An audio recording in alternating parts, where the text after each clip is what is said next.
to the Fantasy Footballers Dynasty podcast with Borg, Betz, and a baller.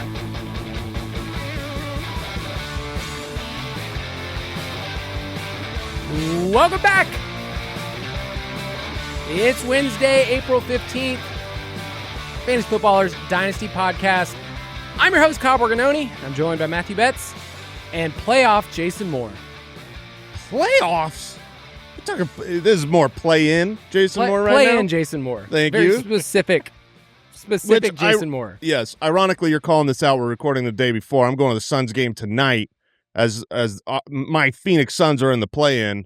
But by the time this releases, we'll know just how many points we won by. So, yes, I guess we are in the playoffs now that we won last night. We'll see. It's a good look for you, Jason. Isn't the play-in tournament in the NBA, like I know they're doing it for ratings, and it makes me want to watch a game or two. Not that we're talking basketball today, but it's like, come on, man. Like, we all know where this is headed. These play-in teams are not going to advance and take down the Thunder or the Nuggets or whoever. Ridiculous. It's a waste of time. Ridiculous. I mean, look, I've been a lifelong basketball fan more than a football fan. Certainly not as, it's been a minute, but I mean, I was a boy being like, doesn't just everybody make the playoffs? And then they're like, we got to add more. Like, let's add one more. The only thing I like about the play-in and what's fun is that it's like that single game. You could. The basketball, you've got all these, whatever it used to be, the 5-game series, 7-game series. It just takes forever. The best team always ends up usually winning because it's a best of 7. It's, take out a lot of. There is something fun about the NFL's win and, or go home, right? Single game, everything. I mean, that's what's so great about like March Madness. I don't love college basketball, but the excitement of like, dude, just show up one day and you're the king today. So yeah, the Suns showed up last night and were fantastic and clearly won so convincingly. And my son was happy as we left the arena. Yeah, let's hope so. That's the spirit. That's how you do it. I will say, Jason, one of probably my best NBA memory is that I once went to one Suns game with you, and it was in the NBA Finals, and they won, and then they never won after that. Yeah. Was that the year they played the Bucks? Yeah. Yes, of course it was. That's the only time in the modern era we've been to the finals. But we were up 2-0, which when you're up 2-0 in an NBA Finals at home, you win 90% of the time. We opened a wound, an old wound here, Kyle. Let's talk football. Let's talk stupid football. Basketball. Let's talk football because we are a week away, really, from the NFL draft, which, looking at the calendar this year, we look at the schedule of everything we do for all of our shows. It's like the NFL draft earlier than usual. Labor Day weekend, which is when most of the drafts happen. It's like different. Football season is going to start on a Wednesday. Like the calendar's a little different this year than what you've been used to. But I mean, a week away. And on this episode, we're going to talk about some players that we've been diving in a little bit deeper, trying to at least figure out. I think the second round of rookie drafts is still a mystery to me. And maybe it's complete wasteland. Maybe the players that we're going to talk about will be like, they're not going to matter a year or two from now. But a lot of people in the late first round, early second round, I think, have players that can move and shake over the next week or so. And I want to talk about some of those guys, some guys that maybe we're changing our opinions on. Some players are like, please make it to day 2. Like, that's all I'm really asking for a couple of these guys, especially a running back or two. Like, right now, what's the line at, Betz? I know you've been looking at a lot of these over-unders for running backs. I know in the first round it's 1.5, but what would you set the line for number of running backs taken on day 1 and day 2 of the NFL draft?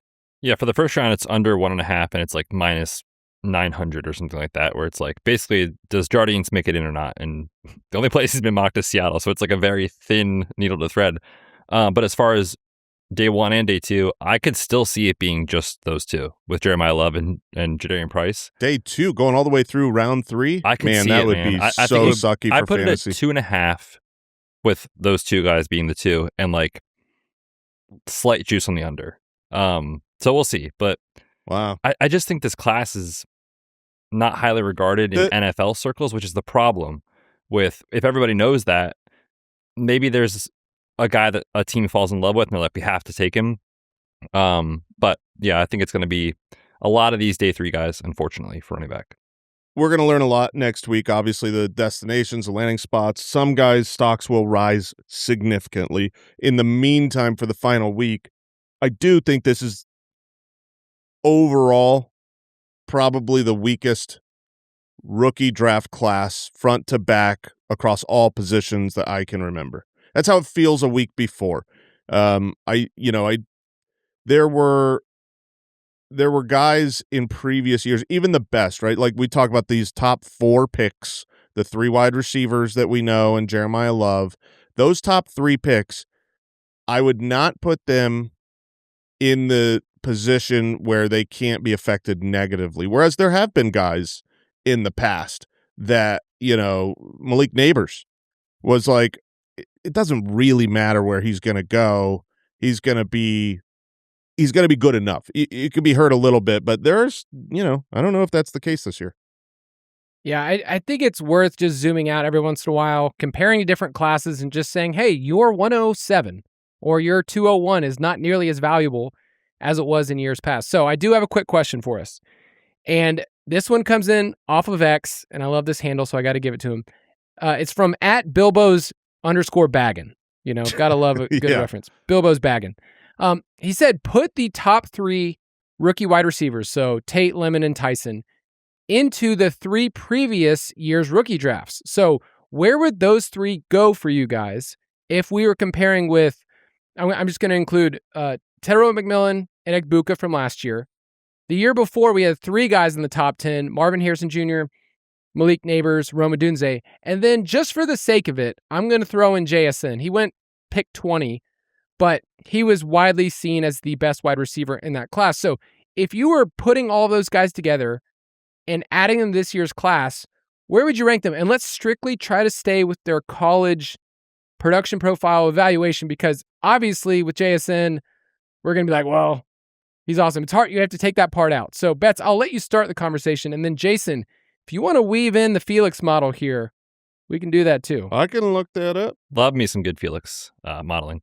I think for me, and like you said, it's hard to take out what's happened with these guys in the NFL, which is kind of the question, is like, when they were coming out of school, how do you view Cardinal Tate, Mekhi Lemon, and Jordan Tyson relative to the names that you just mentioned? And I think for me at the top, I put Marv as a prospect. I mean, he was largely viewed as like can't miss, top 5 pick. Like, we haven't seen a wide receiver like this in years. Like, that was the talk about Marv when he came out. I have Neighbors after that. Then I had JSN. Then I had Tetairoa McMillan. I was not as high on Rome Odunze as others, so I had Rome behind those guys. Then Egbuka, and then the 3 from this year's class. So I've actually got all 3 guys in this year's class below all the names on this list. We are darn near. As you're talking, I'm just like, yeah, Marv was my number 1. If we're just talking prospect, obviously he wouldn't be now. But mine went Marv, Neighbors, JSN, Tetairoa, so same top 4. Yep. Then I would put Tyson and Lemon, then Rome, Egbuka, and then Tate. And this is just as a prospect and only considering fantasy football, not just like, is he a great wide receiver for the NFL or, going to help your team, but is he going to score fantasy points? Yeah, I feel like Marv and Neighbors kind of feel like a tier of their own. JSN was somebody that we really liked. The only question mark going in was there's a year of not seeing him on the field, but obviously his sophomore year was one of the best you can find when comparing production profiles. So Marv, Neighbors, JSN, I feel like are in their own world here. And I would have valued them in those drafts as a 101, 102 type pick, depending on the running backs that went there. But Odunze is tough because we traditionally talk about players that are jump ball guys, and I feel like I'm maybe the one that's the most harsh. Maybe you guys can jump in too, but I always punish those type of players where I'm like, I just don't see that translate in the NFL, where McMillan kind of showed a little bit more versatility at Arizona. So I would have had McMillan ahead of him, and then I probably would have had Tyson next. So that's probably where the biggest discrepancy is on our show compared to the consensus out there, where we're seeing in a lot of conversations online of like, teams really like Tyson, or this team is scared off by Tyson and he's barely a first round pick. Where he seems to me, if I were just comparing all these wide receivers, like he makes sense as a top 15 NFL draft pick, regardless of the speculation of injury. We could have made that same exact argument for JSN, right? Well, he was injured, and therefore we're going to deduct him. My question for you, Betz, a year from now, are we going to care at all about this injury stuff with Tyson? And in hindsight, if he aggravates his hamstring again, yes. But like, I feel like I don't want to double count this right now in this season.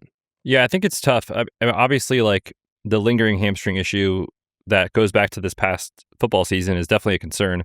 I wish that his camp would come out and kind of tell us like, it hasn't healed the right way and it's really bothering me and I'm having setbacks, or it's like, hey, this is a new kind of re-injury. Because that would provide context around the whole situation, but they've just kind of been quiet about it. He does have that workout we talked about with Mike. This Friday is his workout for NFL teams. But when you look at the label that's thrown on him, like, oh, this guy's injury prone, durability concerns, all that stuff, I do think it feels a little overblown just based off of the fact that he had a significant multi-ligament injury with his ACL as a freshman, came back from that, showed he could recover, showed he was productive. And then people are also saying like, he broke his collarbone too, and they're throwing that in the equation. It's like any player on any play can break their collarbone if they just fall on it the right way. So I definitely am concerned about it. Like, obviously you have to factor it in, but I do think there's a possibility that when we get to like late July, August, and this guy's kind of ramping up, like he's good to go and he's productive. And in a year, we're like, man, that conversation was silly. It's funny you bring up the JSN thing, right? Because he missed so much time during his final year at Ohio State because of the hamstring.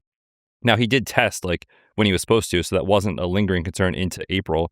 But the fact is, there were still some NFL teams that were like, hey, this guy missed so much time his final year, or should be worried about that. Can we knock him in his overall profile? And so I could see NFL teams doing the exact same thing. But it's a convoluted conversation. Like I said, I just wish Tyson's camp would come out and kind of explain more about this hamstring. They're just kind of sitting us in the dark here until we get to this workout on Friday. So, Kyle, you said I could weave in a little bit of the Felix. For those of you that don't know or are newer to the show, I've been developing a prediction model for rookies, for prospects coming in, and it's a work in progress. It's not out for the public yet, but this is interesting because I haven't done this yet. I have not gone and looked at this year versus how do they stack in and what was the order of those other guys. Because again, right now the Felix score is using projected draft capital for the current wide receivers. So this will change on these guys. They could drop. I don't think they could go much higher because right now they're projected with pretty darn good draft capital, but maybe they surprise. My number one would actually be JSN. JSN would have been number one ranked in the Felix model, which he might be the number one actual. Number two would be Malik Neighbors. After that, then Marvin Harrison and Lemon would be tied. Then Ibuka, then Rome, then Tyson, Tate, and Tetaroa would have actually been lowest according to my Felix model. And that's a pretty good list, like in terms of order. And even I'm looking right now at the model, Jason, like it still gives McMillan a good score. It's not like it like... Yeah, all these guys are... I mean, McMillan was 87th percentile, which is good. Everyone else is 90th percentile or above.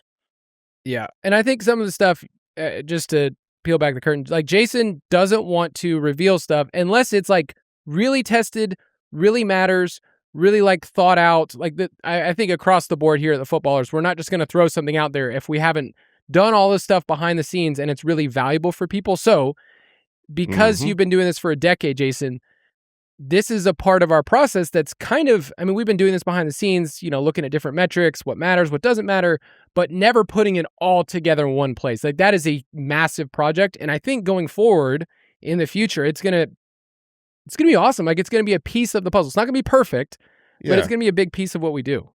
I hope so. I hope it'll work out this year, and we'll find out a lot more information as we go. But so far, when I look back at things, I'm very excited. I think it would have helped us find some diamonds in the rough and helped us avoid some poop in the diamonds.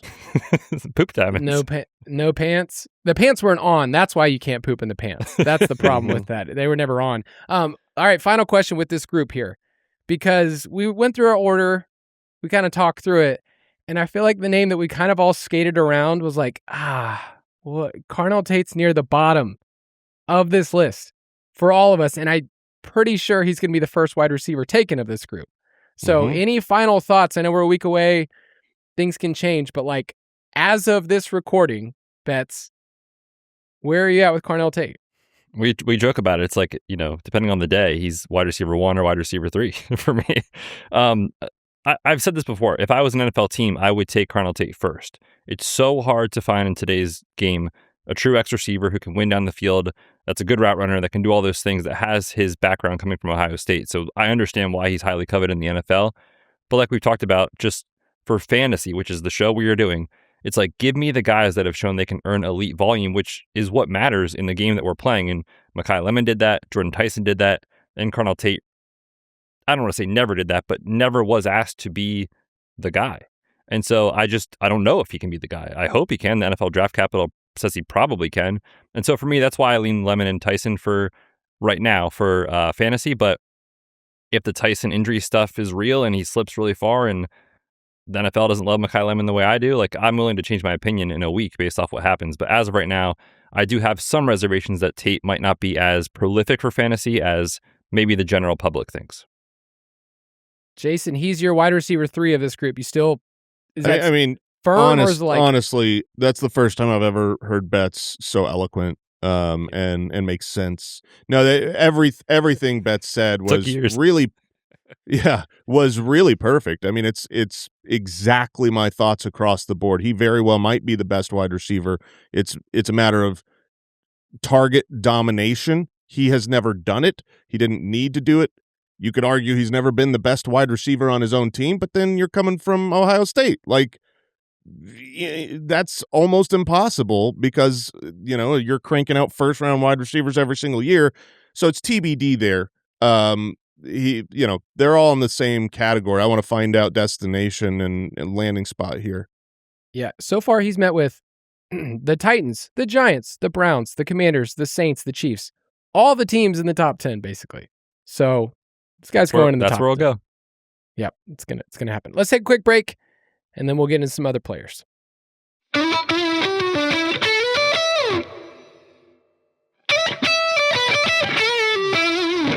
right, so if you're one of those people that you've gone through the UDK, you've gone through the Dynasty Pass, and you look through all of our rankings, you're like, man, you guys have spent a lot of time talking about Tate, Tyson, Lemon. You've talked about Jeremiah Love. Who are some deeper names in the class that we can kind of look at in our rookie drafts? We're going to talk about those today. Hey, rookie. Welcome to the NFL. So this is going to be a little bit of a discussion where I name a category, and then the three of us will name a player, and we'll kind of bat it around.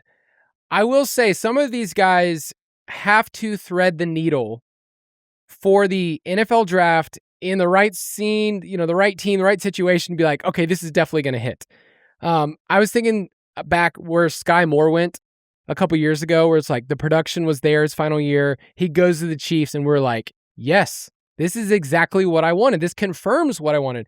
And in fact, the Chiefs system did the opposite for him, like earning targets. And you could say he wasn't good enough, but it's been really hard for Chiefs wide receivers not named Tyreek Hill or Rashee Rice to really, really be impactful. So landing spot is going to be a big question. But the first category I have is the shooting star, a player that you are rising on that we haven't highlighted a ton in our early shows, but you want to bring them up right now. And Betz, I will let you start off first. Yeah, the guy I'm going to talk about is Antonio Williams, a wide receiver out of Clemson. So I want to caveat this with kind of the general view of the wide receiver class. And a lot of people have said it's very deep, but I don't know that it's that strong. Like, the NFL thinks it's strong because there's going to be a lot of guys taken on day 2. But as we've talked about on our show, just as the course of the spring and, late winter, like, there's so many guys that you can just be like, I don't know if this is going to work in the NFL. And that's kind of the case for all of the day 2 picks, generally speaking, where I'm coming from. So when I'm looking at that group of guys and I'm saying, okay, who's going to go in like the second round of rookie drafts, maybe early third, that like I could see it because of what they did early in their career. Antonio Williams is one of those guys, comes in as a true freshman, leads the team in receiving, And that to me is like kind of just a sign of like, this guy's probably pretty good at football. Like maybe he's not the most dynamic player in the world. Maybe he's not the best perimeter wide receiver because he played a lot of slot, which in today's game does ding him quite a bit. But I just look at a guy who came in and dominated his team, right away. It's like maybe there's something there. He also had a season in 2024, 2 years ago, 75 catches, over 900 yards, 11 touchdowns. Like there's production here that says he's probably decent enough to earn out a role. Is that fantasy relevant? I'm not sure.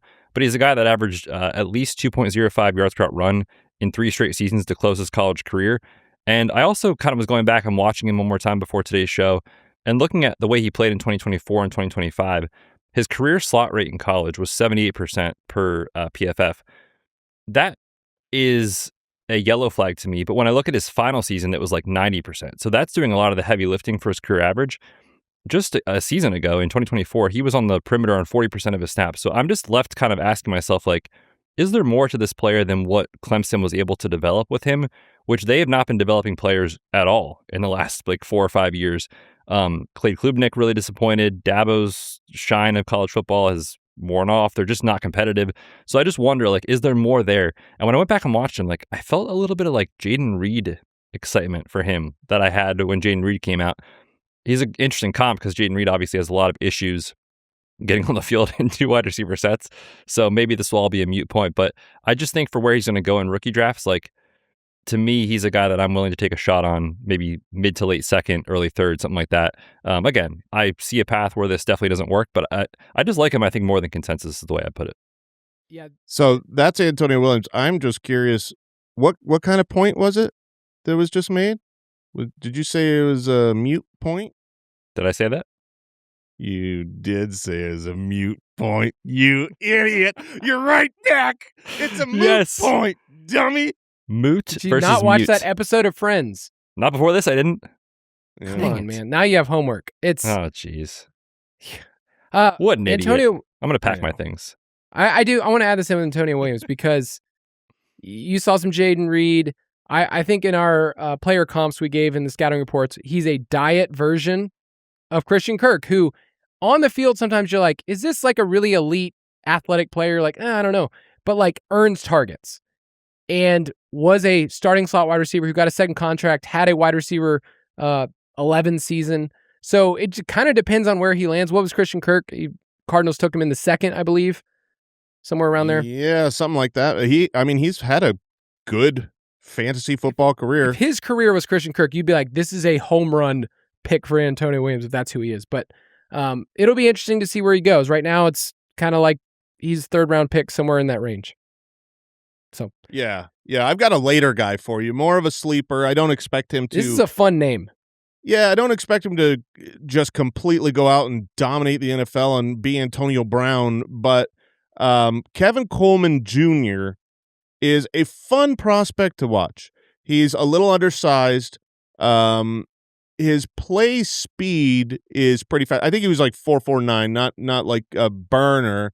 But when you watch him on the field, they put the ball in his hands. They give him some carries. They have him on punt returns.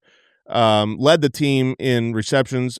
And by the team, I mean like his 4th team in 4 years. He's going to a 5th team in 5 years now when he goes to the NFL. But he is someone that percentage of their team targets and yards, it was an important player, a target earner, seemed a little special with the ball in his hands. I will say when I was scouting, like, he smoked and made fools of the real bad competition. Like, it looked like, oh man, they can't catch him, and didn't do it quite as much on the the better athletes at the bigger programs. And so I do wonder going to the NFL if the little the cool little jitterbug, get open type of stuff will work as well or not. He projects to be a slot wide receiver, just someone that I think could be a chain mover, and is just a fun prospect, a yak guy as well that, makes the most of his opportunities. And really it's one of those, oh gosh, we got to keep getting the ball in this guy's hand.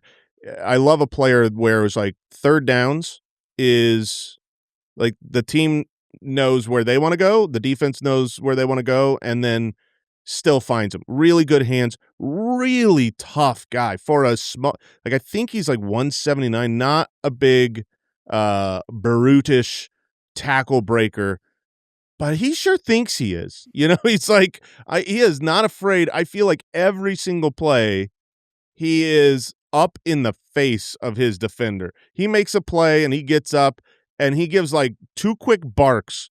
Always looks like he's afraid of getting a flag after that, but he gets up and he's like, he says something. He says at least yo mama to these guys immediately when he gets up. And, look, for every Larry Fitzgerald, there are 20 diva wide receivers. And so give me a little diva, a little dog in my wide receivers. And I see that in Kevin Coleman Jr.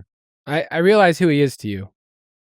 This is a Tank Dell guy. Yeah, yes. I mean, he's got a lot. That's funny because that is, when I watch him, I see a lot of Tank Dell. I don't think he's got the, I don't think he has the crisp, clever, creative routes that Tank Dell had, which is really what made him special in his transition to the NFL.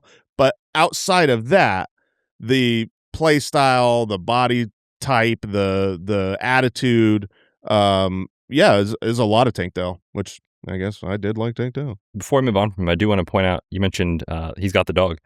He forced, per PFF, 18 missed tackles last year, 26 the year before. So for a smaller guy, I mean, that speaks volumes. Yeah. Yeah, in the last 2 years in the SEC, Mississippi State, Missouri this past year.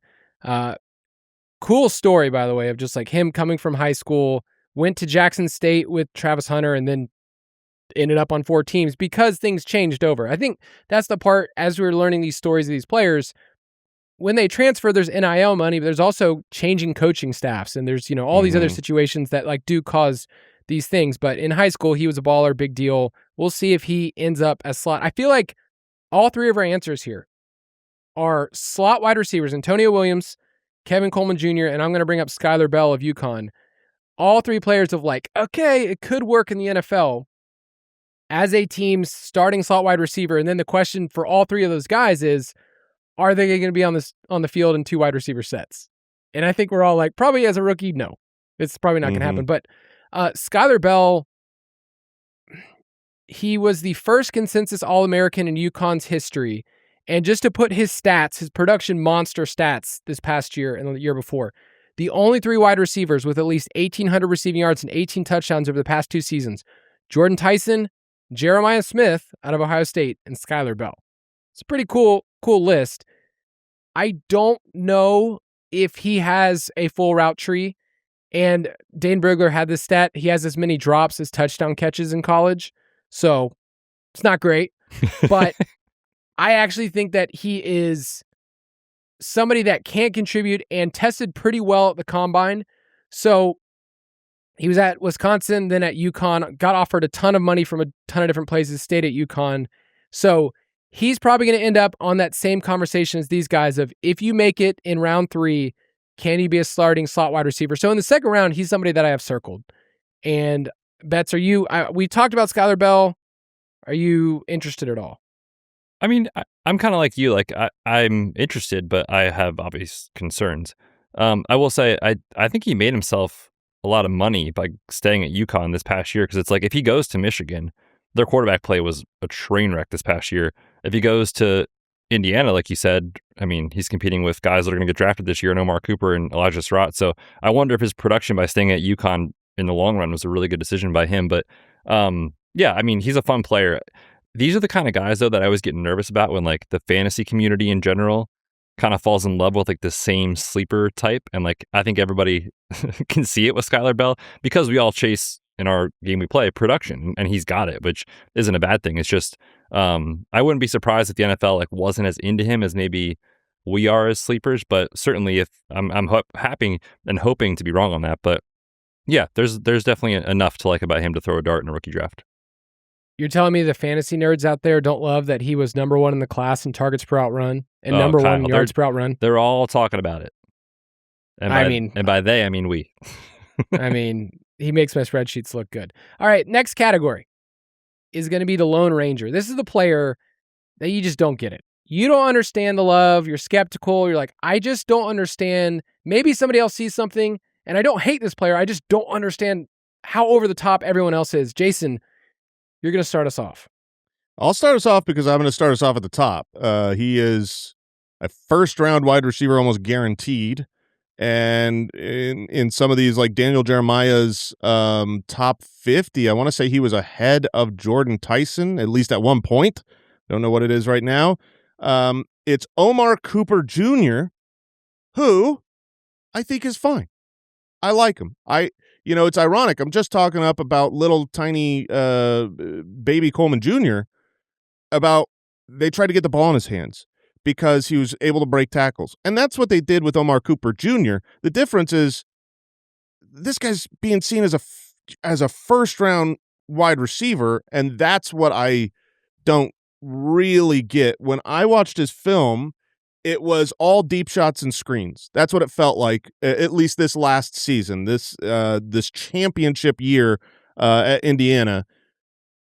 It was like, I can respect that and I can appreciate that. And from fantasy football, it's like, okay, this team said, this is a guy we got to get the ball in his hands and let him go to work, let him break tackles. And he did that. He did that like crazy.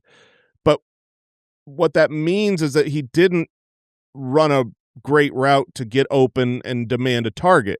It meant that the huddle was like, okay, we're going to throw a screen over here to Omar Cooper Jr. and see what his athleticism does.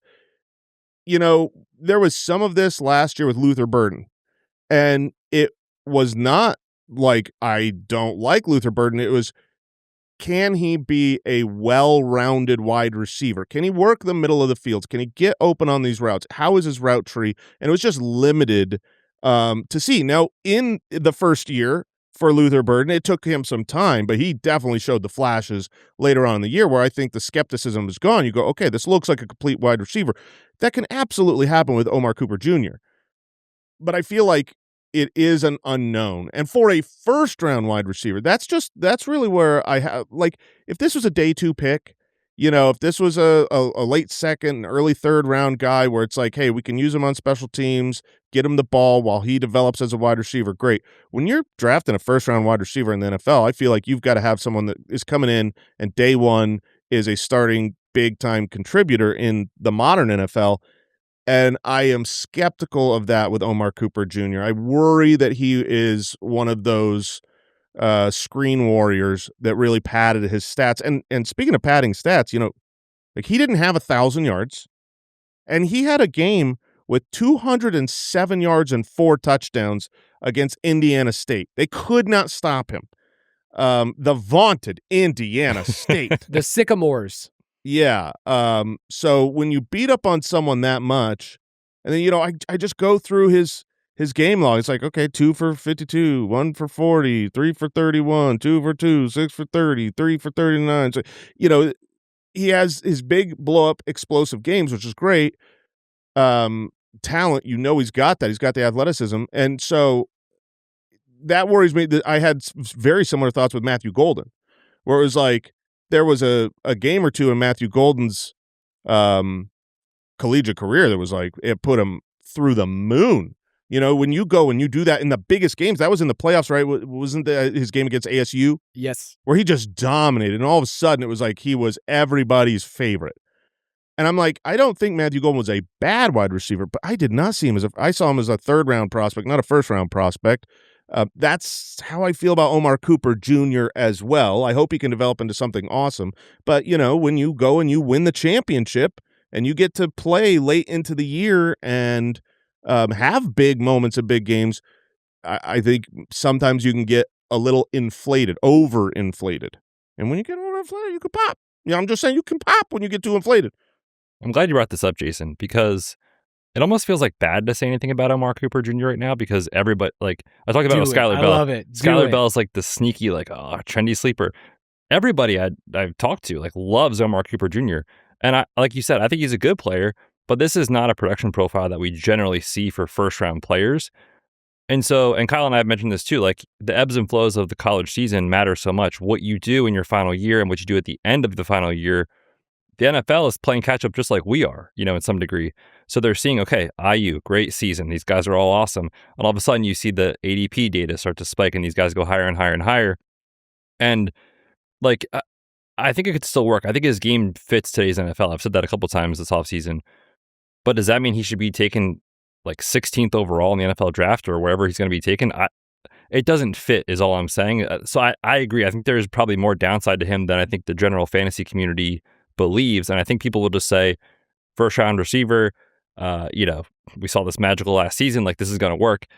I would be surprised if it doesn't. I'm kind of lukewarm on him is how I'd put it. So I'm kind of with you. I mean, it took 4 years to really do anything. In 2024, he only had 28 catches. He played in 13 games. Like, this is not a clean production profile by any means. So I'm with you, Jason, in that take for sure. If you're looking all the way back to January, which is when those games were played, he was seen as somebody going right inside the top 100, so like around the 80th pick. And since then, it has been a steady rise where in February, 60th overall. Beginning of March, all right, 40th. And then right now, he's 22nd overall player on mock draft database. Put it this way. What if he ends up being a Brown or a Jet? Will you just go, all right? I would be so happy. That's the guy, there's a couple of players where we know the Browns or the Jets, they're both going to take a first-round wide receiver. And I'm just hopeful that they both take a first-round wide receiver with their second pick in the first round, and that it is someone that I think is like, give me Omar Cooper and Denzel Boston. At 16 and 24 sound like perfect spots for those guys. Yes. Yeah. That would make me happy. And just to be clear, I would love to have him on my NFL team. Like if he was on the Falcons, I'd be like, sweet, This player is a fun player. However, for fantasy purposes, the production profile is not great. And Betz, you mentioned some of those things and his percentage and just the type of routes that he ran, all those things. So just at least we wanted to have a pause. And I'm glad you brought him up, Jason, because it's not a cool thing to poke holes in somebody that it seems like everybody just loves. So Betz, throw out another player. I don't get it with Germie, man. I just don't get it with Germie Bernard. Say his name for people that are just tuning in. Well, it's Germie. I mean, that's what it There is. you go. Thank you. Jeremy Bernard, a.k.a. Germie Bernard, wide receiver out of Alabama. I kind of feel the way that I felt about Mason Taylor last year. You guys remember the conversation on him, and obviously different position and whatever. I have but it's lots of feelings. The NFL shared loves Mason Taylor. Like, I don't understand. And every mock draft and every big board you look at, it's like Jeremy Bernard is like a locked in second round pick, and I just don't get it. Like, I guess I understand where the NFL is coming from, where it's like he will help our team enough because he's good at enough things. He's not great at any one specific thing. But when I look at this player for fantasy, again, the game we are playing, it's like, this is a guy who in his career averaged 1.90 yards per out run. If you are not doing what you need to do for our game in college, every year we get stuck with these guys where it's like, oh, he'll be better as a pro. It just never happens. Like, if you can't dominate in college and you don't have production in college, I just am so skeptical that that's going to work. In his final season, while playing with Ty Simpson, who was going to get drafted NFL potential caliber quarterback, he averaged 1.70 yards per out run. Like, this is not somebody who is able to come in and do a lot of things and produce right away. I think his versatility will appeal to NFL teams and therefore he'll have value in the NFL. But for fantasy, it's like, I envision this guy going at like, I don't know, the 205, in a week. And you take him and he'll sit on your bench and you'll plug him in twice a year because of injury or bye week. And you're like hoping for flex type numbers. Like, that's kind of what I see for him. So I'm not saying I don't think he'll have a role in the league. I think he will. I don't see a lot, man. It took him 4 years to have more than 2 receiving touchdowns in college. Like, he never did it in college. And so those are the guys I always shy away from in the pros. It's funny. I feel like you're really on one other than your mute comment. God, that was terrible. It kind of what a terrible derailed the show, but the rest of it, you've been doing some great work here.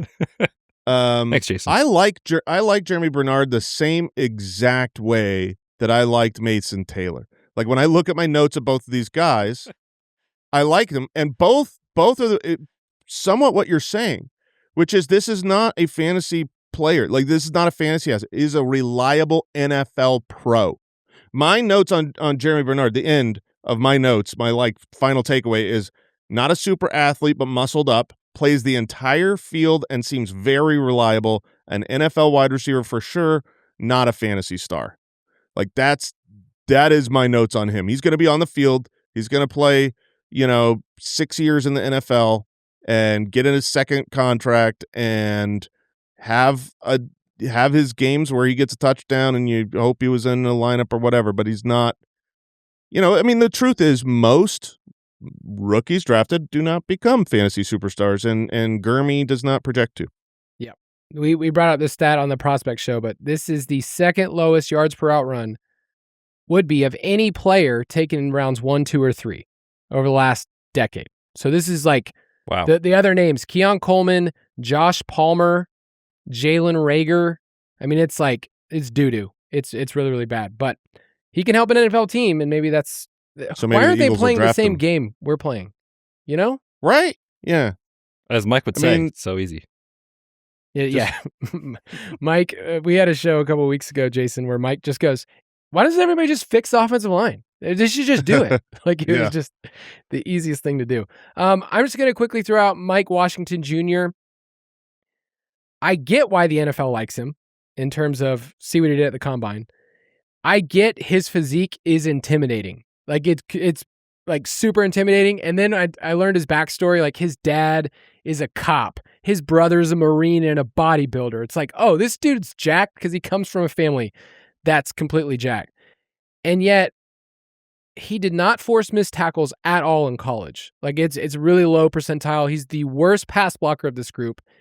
And while we're going to look at his combine as counting a ton, it wouldn't shock me if he was round 3 or round 4, where I think everyone's kind of pushed him up to being like, he's the next guy right after, Price, or he's just in that range. I just don't find his film to match his combine stuff. So if he ends up round 3, I don't really think it's going to change that much of how I feel about him. And I'll let somebody else in my league probably overdraft him. Do you guys feel the same way? I do, which I hate. I hate feeling this way about a guy he's a who BBB. has. Yeah. We've said this before. We said this right after the combine when it was just a hint of a sprinkle of starting to feel like excited for Mike Washington. It's like, oh, this sleeper, which is obviously not anymore. He's projected to be the 3rd highest drafted running back, which surprises me. But when you are a heavy running back who runs sub 4.4, I'm pretty much always in. And this combine profile is one I want to bet on. And I just have such a hard time. The tape, the production, it's fine. It's mid. It's okay. He doesn't strike me like, he does not look on film to my eyes like the athlete that tested at that combine. Reminds me a lot of A.J. Dillon, who I like. A.J. Dillon tested like Derrick freaking Henry. Like you put those two next to each other and it was like, wait, is this the next coming of Derrick Henry? And it's like, I didn't see that. I didn't see that on film. I mean, obviously he's a phenomenal athlete, great athlete, top tier, 95th percentile amongst these great athletes, but it just didn't play on film to my eyes. And so that's why you kind of need both. But I don't know, destination would make a big deal. Obviously, if he ends up going to the Seahawks, you pretty much have to be in for fantasy. That's like whoever the Seahawks drafted running back at 64 or 32, if they pull the trigger there, you pretty much, I almost feel like that has to be the RB2 in this draft. Right. If they take Rashad Penny, you like Rashad Penny. Exactly. Stop, Kyle. Now you're opening old wounds. I feel like he's the guy that will go, I don't know, 11th overall in your rookie draft because of where he lands. And in hindsight, we're like, that was silly. He feels like that guy. We've talked about this a lot with running backs in previous classes. Like being able to dominate a backfield is a skill in and of itself. This is a player who played 5 years in college, which were 3 of them were at Buffalo. 1 was at New Mexico State, then Arkansas. He never had more than 167 carries in a single season. For his career average, just over 11 carries per game. Like he hasn't been a workhorse in 5 years, despite playing at kind of not the best programs. He feels so trappy to me. Like, and it's gonna be scary if like Seattle takes him and you're like, oh, you don't want Mike Washington Jr. He feels so trappy to me. I'm terrified. That team, if you just think about the context of Arkansas, it's like 2 of the most athletic players that have ever tested. Taylon Green, Mike Washington Jr., they're 2-10. Like the team lost, I think, 10 straight at the end of the year. Anyway, let's take a quick break. We'll talk about some more players.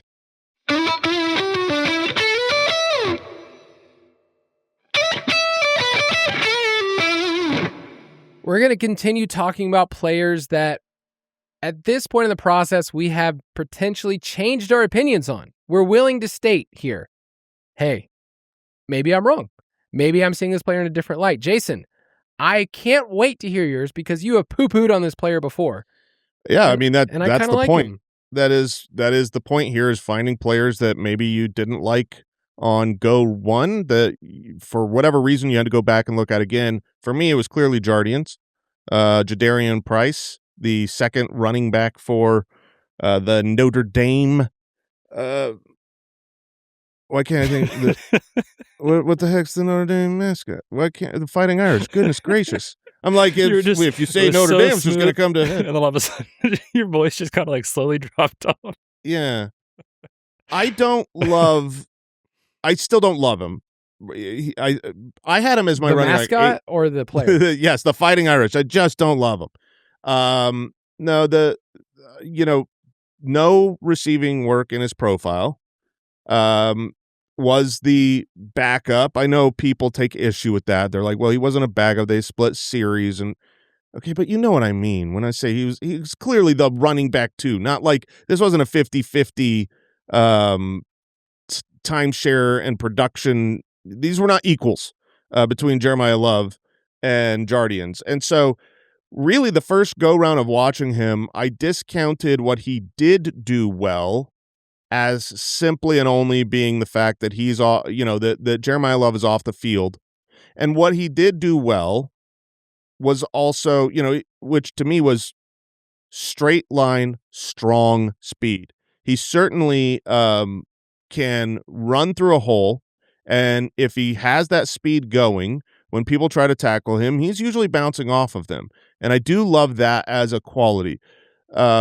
I hate that he did not have hardly any receiving work in his profile. That stinks. And when I look at what is he going to do in the NFL as it translates to fantasy, can he be used around the goal line? Yeah, sure, he could be used around the goal line.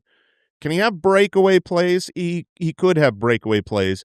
I still do have a hard time when you look at someone who is, he averaged fewer than 10 offensive touches per game in 24 and 25, both years. That's like really difficult for me to take a guy like that and then say, well, look how efficient he was. If you just gave him more work, he would be the best running back ever. It doesn't ever work that way. Part of the reason he's efficient is because he's coming in situations and times of the game where it's not the same. It really isn't. And so I watched him again last night. I can see the speed. I can clearly admit he's probably going to be the second running back taken in the NFL draft, according to what everyone else is saying. He wouldn't be if I was the general manager, but I'm not one of those 32 guys. So I've risen on him a little bit. I moved him from 8 to 5. I have very little doubt that after the NFL draft next week, he might be my RB2. The situation and opportunity for the running back position in fantasy is way more important than the talent when you're talking about a group of guys that are all about the same talent. Once you get Jeremiah Love out of there, one of these guys is not just so much better than the others, like that you have to say rankings be damned. I'm sticking to my guns because I just know for a fact he's better. That doesn't stick out that way this year. Like last year with Cam Scadaboo, there was a little bit of that where it's like, this guy's better than what the NFL's saying. I'm going to stick to my guns and have him higher. Jonah Coleman, we'll talk about him later. He's my second guy. He's my favorite. I'm not sticking to my guns on that one. If the NFL tells me they don't like him, then whatever. Yeah. I've moved on. I went through the task just to see in the Felix model, where would Jardians have ranked among last year's group? And Scadaboo would have been ahead of him. And we're using projected draft capital right now, but he would have been like the RB 8 or 9 if he was put in that class. And I think that's part of that's the big discussion. You brought it up earlier, Betz. The context of this year is that all the running backs we felt good, like, man, you could get Judkins. Even if you weren't a Harvey guy, it's like, at least Harvey had the draft capital to back that up. It's like he would have been behind all of those guys if we're putting that class. So that's the hard part. I did love this quote. I need to bring it up. In Dane Brugler's The Beast, they said that he's humble, he's quiet by nature, and some scouts said he's the type of guy you're okay with your daughter dating. Jadarian. There you go. What a guy. Now, is that a positive or a negative? That's a positive. There's a running back. You want a lunch pail guy at running daughters? back. You have a This daughter? isn't a wide receiver. I don't want my daughter dating a wide receiver. That's you true. kidding me? That's true. I want my daughter dating a running back. Hard worker. Questioning the dog. Head down, go to work. Yeah. Right, No. That's fine. I'll bring up a guy that I think Jason is not into, and that's okay. I initially, when I watched Big Denzel Boston out of Washington, I went in with it with a negative connotation where it's like, okay, we've seen these big X receivers that are kind of jump ball, contested catch guys, like that worked 7 years ago. That doesn't work anymore in the NFL. And that was my first like negative stance when I watched him. So I watched him from that light and I was like, yeah, I don't know. I don't see it. I went back and watched him again. Dude, I was today years old when I put together what this has to have been said a billion times by others, but I have not seen it or heard it. Are you kidding me? Denzel Boston? He played for Washington. This is Denzel Washington? This is Denzel Washington right in front of our eyes, and I've missed it the whole time. We did call him my man recently. We did. We got to make that more of a thing. That's on us. I mean, it's Denzel from Washington. I like him more now. Keep going. See? Adjust the ranks. But when I watched him the second time, I appreciated more of his game and that there was probably more to it than I initially gave him credit for. Yes, he is a traditional X receiver, but like there were times they mushed him into the slot and he was pretty productive after the catch. They also had him returning punts, not a ton, but like a handful here. And it's like, if this weird team for a big guy, yeah, he was huge returning punts. It's like if this team thinks he's athletic enough to return punts for us, like he's probably pretty good.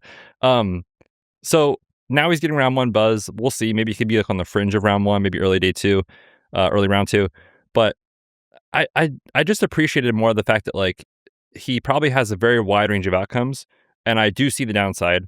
I only saw that first. Now I see a path where it's like, could this guy be a wide receiver 2 in the NFL and give you like 800 to 900 yards a year and 7 or 8 touchdowns and kind of be like a wide receiver 3 in fantasy? Like I could see that. So I'm not saying this guy's going to turn into a dominating player in the NFL, but I do think that there is a wider range of outcomes, and I see the positive side of that more now than I did like 2 months ago. Yep. I think it's painting with a brush that just says he's not just this as a jump ball guy. He's also a little bit more. Yeah, the punt return stuff is cool. Yeah. It's cool to see a player that big doing stuff like that. It was. I actually liked him. I know I just said Omar and Denzel to the Browns and Jets. That's simply because it's not because I don't like those guys. It's just they aren't the big 3. And those teams are going to take someone, and that's where like the projected draft capital goes. No, my notes on Denzel Boston. You had some incredible games, huge touchdown threat that could translate to the NFL. I think he's good, but I could still see it not working out. That was like my final sentence, which I think is what we're all echoing here. Yeah. That archetype can fail in the NFL, does fail frequently, but I liked the tape. I don't think Denzel Boston is bad. I'm sorry, Denzel Washington. There you go. No, Denzel Washington's amazing. Are you kidding me? He's great. Denzel Washington's one of the greats. We just watched Remember the Titans with the kids, and they were like, "Oh, this is a good movie." Again, I was like, "Thank you for appreciating this." I want to bring up Ted Hurst, a player that I've changed my opinion on, wide receiver out of Georgia State. You hear the word Georgia, and I want you to hear what I'm not saying. Anytime somebody's a Georgia boy, I'm going to bring it up. My initial thought was, I don't like this player. So I went back and rewatched it, and I did not know this, but this is a really stupid fun fact. His offensive coordinator this past year was Hugh Jackson, former head coach in the NFL. That's funny. Was his offensive coordinator at Georgia State. But he tested really well. If you look at 20-plus air yard catches over the last 2 years, he leads all of college football the last 2 years. So he's a big play threat, and he's going to kind of be labeled as that guy, 6'3", 206. And if you're looking at the comps of players that have been drafted over the last couple years, it's like Alec Pierce, Or at the top end, it's like DK Metcalf, which is in its own stratosphere of athleticism. And I bring this up because if you'd have told me a couple years ago that Alec Pierce would have gotten a huge free agent contract, I would have laughed at you, just saying, that's not going to work in the NFL. That skill set doesn't matter. Can you beat zone? And what I'm trying to find out is that the NFL changes over time. It's not the same thing that worked 2 or 3 years ago. And I think the NFL is looking for players like Alec Pierce that can stretch the defenses and that can develop over time. So Ted Hurst will probably be a really volatile player in the NFL. One of his athletic comps was Quentin Johnston, who is like, was he worth a first-round pick? I don't know. But he's really important to the Chargers, and he's had spike games, and he's probably a better and best ball player. I think Ted Hurst, who has met with a ton of teams, is going to end up being a round 3 pick, and he's going to take some time to develop, but all the buzz I'm seeing and rewatching him is like, I think this guy is going to work for some NFL team. I don't know what his ceiling is, but I think he's going to end up being an every down player in the NFL, which is crazy to say for someone who went to Georgia State. Yeah, his top 30 list, it's kind of interesting because the teams that he's meeting with, like you said, like he's not viewed as one of the top guys in the class, obviously. But there's some like interesting and like intriguing landing spots here where it's like, okay, if the Saints pass on somebody early on, like they need wide receiver help later. Could he be that guy? The Raiders depth chart is wide open. Like the Packers still need help and he's met with them. So like I'm intrigued, I will say, on Ted Hurst. And that's, you don't have to say you like him. Yeah, I'm intrigued. But the reason that we're bringing these guys up is because they kind of all have a wide range of outcomes. Yeah. All right, one more category before we finish off. It's just the player that you are excited, but in the back of mind, you are scared because we've all been to the NFL draft and gotten to this point, and then the player drops in value. My famous one is Hakeem Butler, who, by the way, the other day, Mike sent me a signed Hakeem Butler card. Oh, very nice. Yeah, my kids were like, oh, this is really cool. And I'm like, yeah, I guess. He dropped all the way, the 4th round to the Cardinals and then became nothing. So who's a player that you really like right now, but just in the back of your mind, Jason, you're like, oh, no. I'll go quick because I've talked about him a lot, is my RB2. I really like Jonah Coleman. I love his hands, his ability to catch the ball. He scores touchdowns in the NFL. I think he is a true NFL running back, little bowling ball of a man. He doesn't have the breakaway speed, didn't test at the combine, didn't test pretty much at all. And I think that has devastated his draft stock. I think NFL GMs, he knew he wasn't going to test as a super athlete. And so him and his team said, hey, I've got enough film. I've got enough production. I've got it on tape. They can go watch what they can get, and they can get something special. That's what they believed. Well, those NFL GMs, it seems like they really wanted that data. And you not testing has hurt your stock a lot. So I just worry he drops to day 3. If he drops to day 3 and is a 4th round pick, then I hope he gets opportunities in the future and I will move on from him and he will not be very exciting. My genuine hope is that he stays in Washington and goes to the Seahawks, and the team that has seen him a lot in person, right there nearby. They don't need the combine data to tell them that this is a good running back. And if any team really takes him early, I still am holding out hope. He's the 2nd running back taken in the draft, which right now I believe he's projected 4th, and it seems like there's no way it's not going to be Jadarian 2nd. TBD on that. I like Jonah Coleman. I am totally willing to blow him like a dandelion like in the wind and just say goodbye. I will miss you. Best wishes. I hope you have a nice career. Let's hope. I think that's what's going to happen. The one thing though that I do like I about do too. Jonah Coleman, I'm starting to believe that is going to be the path as well. I think NFL teams will appreciate his competitiveness in pass pro. I don't know if you guys saw the quote. I think it was from the combine. Somebody asked him about pass protection, and he's like, the guy behind me is getting paid $50 million. I'm not. And like that's just like a quote where it's like that's why he values pass protection so much that an NFL team will love. Maybe we're wish casting here a little bit, but maybe. I'll keep it going here with running back. I just can't quit the pass production and the receiving production from Emmett Johnson. My fear is he's a day 3 running back who's like committee only with like a specific role and never turns into a guy that gets enough work. But man, just looking at his reception share, 15% and 19% the last 2 seasons, that just doesn't happen at running back in college. So I can't quit Emmett Johnson's production profile. We'll see. He's met with some pretty juicy landing spots, though, like Washington, Seattle, Minnesota. Like, it's a really great name to bring up because if he works perfect for fantasy. Like his skill set and archetype and what he did in college is what you're praying Bucky. for and hoping for. He's Bucky. Yeah, exactly. That's 200-pound, 3-down back that can falls to the do 4th it all. round. Yeah, could happen. I'm hopeful for Emmett Johnson. I liked his film. My belief is that it won't translate to the NFL. That's how I have him kind of ranked right now. But I'm definitely hopeful. He has such fun film to me. Yeah. I don't know that I enjoyed watching anyone much more than him. I mean, both of these running backs you just brought up, Coleman and Johnson, are like, man, they're hovering right around pick 100. And we're like, that's not what we wanted or what we sat with when we first watched the film and we did our production profiles, 2-3 months ago. And yet, if I'm in a rookie draft and he ends up being around 4 NFL draft pick, I'll be like, I'm still going to bet on this. I'm going to bet on the receiving work for both of these guys. And hopefully they'll come at a discount if everyone else ignores them. But the problem is there's so few running backs that everyone's just going to end up taking them anyways. There's not going to really be a discount on any of these guys. So I'll throw out one more player. And Jason, I don't know how you feel about tight ends, and they are a mystery when it comes to projecting and models. And, there are certain players, Brock Bowers, you get the draft capital, you get the production. It's like, okay, well, you don't really have to do as much projecting. I feel like the guys on day 2, whether it's Eli Stowers or Max Klare is the one I'm nervous about. That, like, I like him. I loved his film at Purdue. And then I just don't know if it's going to matter at the next level. Like, is this just going to be another guy?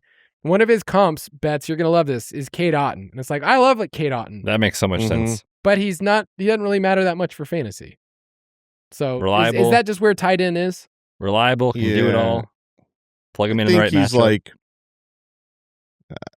you're hoping for like Dalton Kincaid production. I'd settle for Dalton Schultz. Yeah. So, I mean, Dalton Kincaid was good last year. No, I know, but it's like, does he matter for fantasy? I mean, to some degree, yes, but like, no one's winning a championship because of Dalton Kincaid.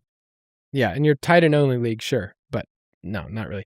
That's going to do it. Next week, we will give our final thoughts right before the draft, and make sure you head on to dynastypass.com, check out all the rankings, scouting reports, everything else we have in there, and we'll talk to you again next week. Goodbye. Thanks for listening to the Fantasy Footballers Dynasty Podcast. If you want to take your dynasty skills to the next level, check out thefantasyfootballers.com.